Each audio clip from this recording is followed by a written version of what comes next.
મારા વાલા પ્રિયો, ઈશુના નામમાં હું તમને શુભેચ્છા પાઠવું છું. તમે કેમ છો? તમે સારા છો કેવળ આમ જ કહો છો, પરંતુ શું તમારું હૃદય વ્યથિત નથી? પ્રભુ જાણે છે કે તમારું હૃદય તે વ્યથિત થયું છે અને કોઈ સમસ્યા અને તમે ચિંતાની અંદર મુકાયા છો. તમે બહારથી દરેકને મળો છો, પ્રેઝ ધ લોર્ડ બોલો છો, પ્રભુની સ્તુતિ કરો છો, તમે ખુશ દેખાવ છો, છતાં શું તમારા હૃદયના તળિયે ચિંતા નથી? અને તે ચિંતા કોઈ સમસ્યા વિશે થાય છે. કદાચ તમારા પરિવારમાં કોઈ સમસ્યા છે, તમારા કાર્યસ્થળમાં તમારા વિરુદ્ધમાં કોઈક સમસ્યા છે, તમારી સેવામાં પણ. તમારી જરૂરિયાતો વિશે તમે ચિંતામાં છો કે પછી આગળ શું કરશો. તમે તેને બહાર બતાવી શકતા નથી, પણ હૃદય વ્યથિત થયું છે.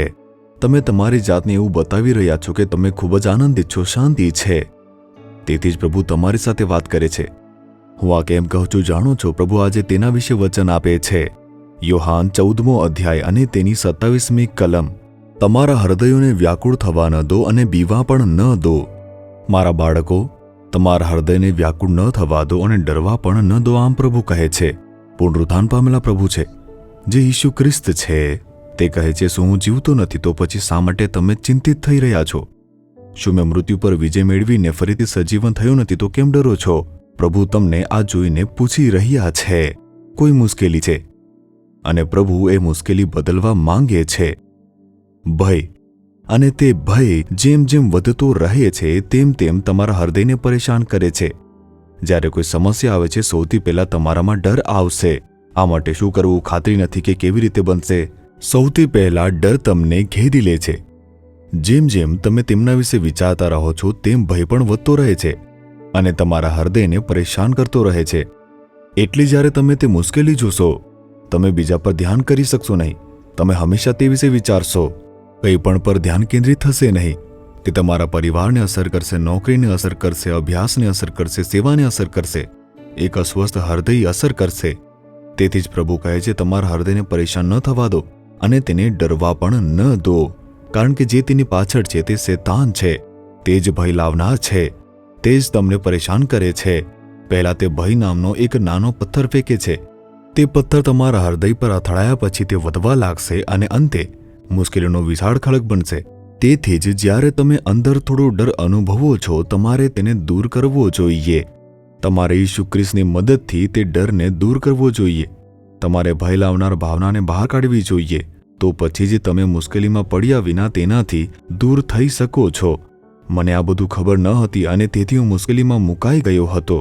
કોઈ વાંધો નહીં, ઈસુ મુશ્કેલી બદલવા તમારી સાથે વાત કરે છે.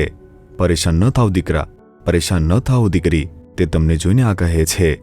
તેથી આજે તમે પ્રભુને જોઈને કહો કે હે ઈસુ, આ ભય, આ મુશ્કેલી મારા હૃદયમાંથી નીકળી જવા દો. જો તમે મારી સાથે રહેશો તો આ ભયને મુશ્કેલી મને છોડી દેશે. આ કહીને તમે જુઓ, તમારા હૃદયમાં આનંદ આવશે. ધારો કે એક બાળક એકલું જ ચાલે છે અને તેની આસપાસ કોઈ પણ નથી. તે વિચારશે, હું તો એકલો છું, કોઈ પણ દેખાતું નથી, અહીં અંધારું છે અને મને ડર લાગે છે. જો કોઈ આવીને મને નુકસાન પહોંચાડે તો શું? આવા સંજોગો તે થોડા ડર લાવે છે. એકલી પરિસ્થિતિ, આસપાસ કોઈ નથી. જો કંઈક થાય તો શું કરવું? જો કોઈ મારા પર છરી ફેંકી દેશે તો શું થશે? એકલું રહેલું બાળક આવી રીતે પરેશાન થાય છે. જો કોઈ અવાજ સાંભળે તો બસ વધુ ડરશે. રાત્રિના સમયે કોઈ અવાજ આવશે તો આશ્ચર્ય પામશે ને આ શું છે? હૃદય ગભરાઈ જશે. જેમ બાળક આવી રીતે ચિંતાતુર રહે છે અને ત્યારે તેના પિતા ચાલવાની કસરત માટે આવે, તું અહીં શું કરે છે દીકરી? આમ પૂછશે તો દીકરી પિતાને જોઈને કેવી રીતે અનુભવશે? તેનો બધો ડર, તકલીફ ભાગી જશે. તેના પિતા પાસે દોડી જશે, તેનો હાથ પકડશે. તે ખૂબ જ આનંદિત થઈ જશે. તેનો બધો જ ડર અને તકલીફ ખૂબ આનંદમાં ફેરવાઈ જશે. શું તમે જોયું છે? જરા કલ્પના કરીને જુઓ. ઈસુ કહે છે કે હું તમારી નજીક છું. મેં પાપ ઉપર વિજય મેળવી છે, શૈતાન પર વિજય મેળવી છે. જેણે બધું જીતી લીધું તે તમારી સાથે છે. તમે મારો હાથ પકડીને ચાલો અને ડર દૂર થશે. એટલે જ ઈસુ સાથે ચાલવા માટે કહીએ છીએ. તેમનો હાથ પકડીને તમે આગળ ચાલો. ભય અને મુશ્કેલી તે તમારી નજીક આવશે નહીં. જો શૈતાન તમારા જીવનમાં કોઈ ડર લાવે તો પણ તે તમારી સાથે ઉભેલા ઈસુને જોઈને પોતે ડરી જશે. જ્યારે શૈતાન ઈસુને તમારી સાથે જોશે ત્યારે તે તમારાથી ડરશે અને પોતે મુશ્કેલીમાં મુકાશે. અને એટલા જ માટે પરમેશ્વર કહે છે, મારા બાળકો, તમારા હૃદયને વ્યાકુળ ન થવા દો અને બીસો પણ નહીં. શું તમે કહેશો, આંખો બંધ કરો, હે ઈસુ, તમે મારી સાથે છો એટલા માટે હું ડરીશ નહીં. પરેશાન ન થઈશ. શૈતાનને ડરવા દો અને તેને પરેશાન થવા દો. ઈશુના નામમાં હું વિજયને લઉં છું. આમેન, આમેન. જીસસ રીડીમ્સ ગુજરાતી યુટ્યુબ ચેનલને સબસ્ક્રાઇબ કરો. દરેક નવા કાર્યક્રમની માહિતી મેળવવા માટે બેલ આઇકન પર ક્લિક કરો.